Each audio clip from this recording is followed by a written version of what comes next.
اللہ الرحمن الرحیم الحمدللہ وحدہ والصلاة والسلام علی من لا نبی بعدہ اما بعد فاعوذ باللہ من الشیطان الرجیم بسم اللہ الرحمن الرحیم ما آتاکم الرسول فخذوہ وما نہاکم عنہ فانتہوا صدق اللہ العظیم۔ محترم بزرگوں، دوستوں، میرے دینی اور ایمانی بھائیوں،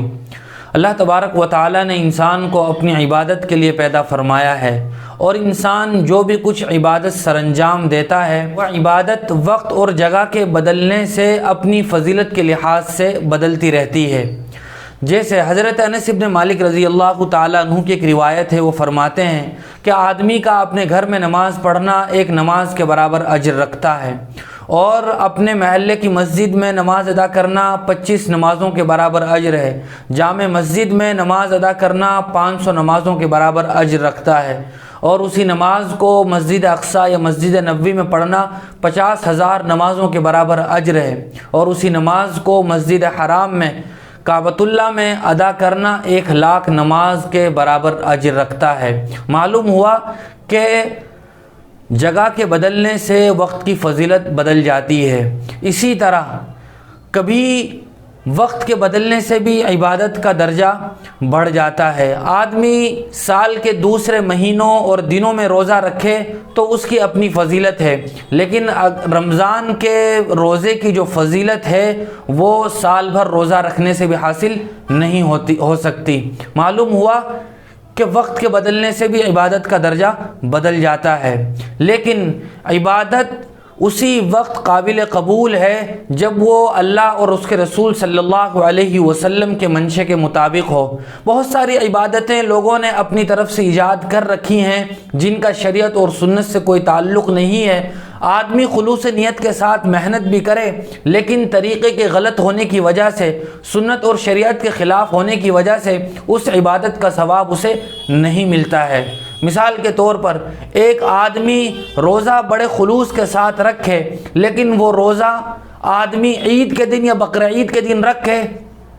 تو کتنے ہی خلوص کے ساتھ اس نے روزہ رکھا ہو، اس روزے کا اللہ کے یہاں کوئی ثواب نہیں ہے، بلکہ اس پر اس روزہ رکھنے کی وجہ سے گناہ ہوگا۔ اسی طرح آدمی بڑے خلوص کے ساتھ نماز پڑھے، لیکن نماز کو آدمی مکروہ وقت میں پڑھے تو چاہے کتنے ہی خلوص کے ساتھ وہ نماز پڑھی گئی ہو، اللہ کی بارگاہ میں وہ نماز قابل قبول نہیں ہے، چونکہ وہ نماز شریعت، سنت، اللہ اور اس کے رسول کے منشے کے مطابق نہیں ہے۔ ہم سال کے بہت سارے مہینوں اور دنوں میں کچھ ایسی ہی عبادتیں انجام دیتے ہیں جن کا شریعت اور سنت سے کوئی تعلق نہیں ہے، اور ہم اس عبادت کو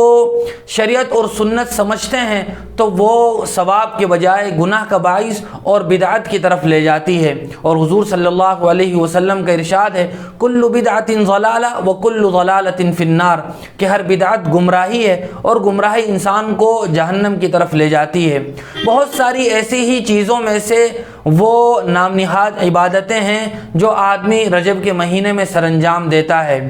یہ جو مہینہ شروع ہوا ہے یہ رجب کا مہینہ ہے، اس کے بارے میں لوگوں نے اپنی طرف سے بہت ساری چیزیں گھڑ رکھی ہیں، لیکن شریعت اور سنت میں ان باتوں کا کوئی تذکرہ نہیں ہے۔ مثال کے طور پر بہت سارے لوگ 22 رجب کو کونڈے کی رسم کے نام سے حلوہ پکاتے ہیں، دیغے اتارتے ہیں، اور اس کو عبادت شریعت اور سنت کا حصہ سمجھ کر کرتے ہیں، حالانکہ کونڈوں کی کوئی رسم رجب کے مہینے میں شریعت سے ثابت نہیں ہے، لہذا یہ بدعت ہے اگر کوئی آدمی اس کو سنت اور شریعت سمجھ کر کرتا ہے۔ اسی طرح بہت سارے لوگ 27ویں رجب کی رات کو بہت چراغاں کرتے ہیں اور جشن شب معراج کے عنوان سے پروگرام منعقد کرتے ہیں، ہری جھنڈیاں لگاتے ہیں اور بھی کھانے تقسیم کرتے ہیں، اور یہ سمجھتے ہیں کہ یہ معراج کی رات ہے، حالانکہ صراحت کے ساتھ پورے قرآن اور احادیث میں کہیں بھی یہ بات موجود نہیں ہے کہ یہ معراج کی رات ہے، لہذا یہ بھی بے بنیاد بات ہے۔ اسی طرح بہت سارے لوگوں کا یہ کہنا ہے 27 رجب کا روزہ رکھنا یہ 1000 روزوں کے برابر ثواب رکھتا ہے، حالانکہ یہ بالکل بے بنیاد اور من گھڑت بات ہے۔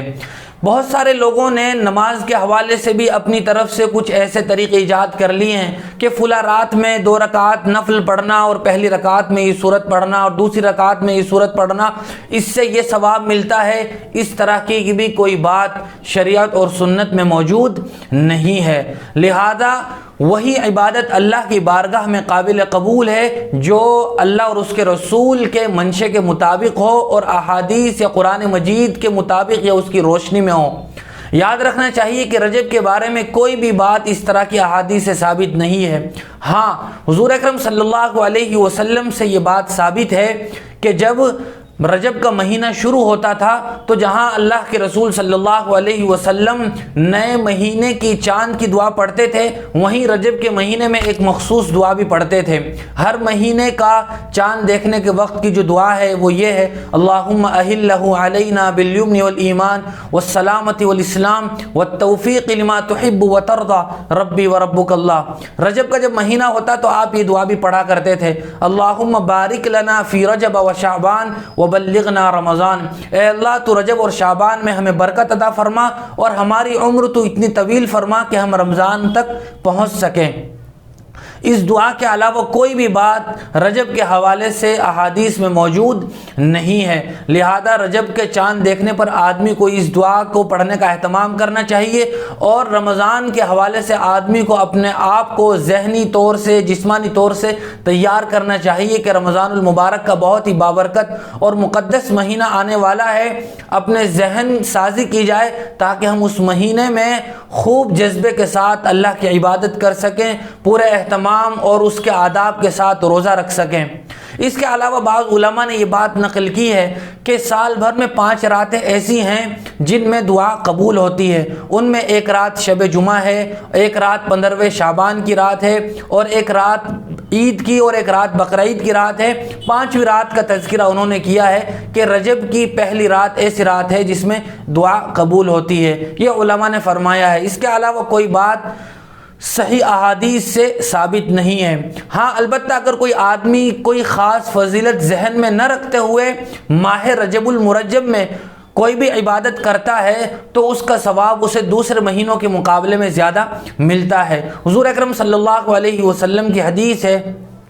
ان الزمان قد استدار كهيئته يوم خلق الله السماوات والارض السنة 12 شهرا منها 4 حرم ذو القعدة وذو الحجة والمحرم ورجب مضر الذي بين جمادى وشعبان، کہ سال میں 12 مہینے ہیں جن میں 4 مہینے حرمت کے مہینے ہیں، ان میں ایک رجب کا مہینہ بھی ہے، لہذا اس 4 حرم میں ہونے کی وجہ سے رجب میں اگر عبادت کی جاتی ہے تو اس کا درجہ دوسرے مہینوں میں جو اشہر حرم میں شامل نہیں ہیں ان کے مقابلے میں درجہ بڑھا ہوا ہے۔ لہذا اس حیثیت سے اگر کوئی آدمی عبادت کرتا ہے تو وہ عبادت صحیح ہوگی اور اللہ کی بارگاہ میں بھی قابل قبول ہوگی۔ اس کے علاوہ جو دیگر رسمیں، رواج اور من گھڑت عبادتوں کے حوالے سے جو چیزیں مشہور ہیں ان کا حدیث اور قرآن سے کوئی تعلق نہیں ہے۔ اللہ تعالی ہمیں صحیح سمجھ نصیب فرمائے۔ وآخر دعوانا ان الحمد للہ رب العالمین۔